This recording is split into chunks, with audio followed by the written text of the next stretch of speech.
Tinanggihan ni Senadora Amy Marcos ang imbitasyon sa kanya ni Senate President Pro Tempore Ping Lacson na magpunta sa pagpapatuloy ng pagdinig ng Senate Blue Ribbon Committee sa darating na Lunes.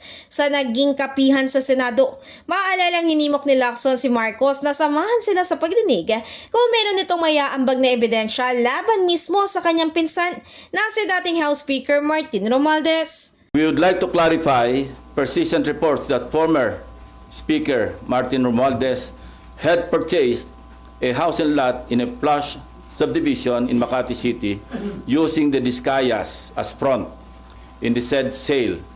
If verified to be true, this could possibly establish a direct connection between the former Speaker and the Discayas. This is what I'm advising Senator Amy Marcos. Noise does not convict. Neither does it indict even who may be perceived as the most guilty in the FCP or Flood Control Project saga. Only evidence does. Ayon kay Marcos, nung huling punta niya sa flood control hearing, ay hindi man lang siya pinahintulutan na makapagsalita kahit 10 minuto lang at kahit ibinigay na rin daw ni Senador Ronald Bato de la Rosa ang oras nito sa kanya.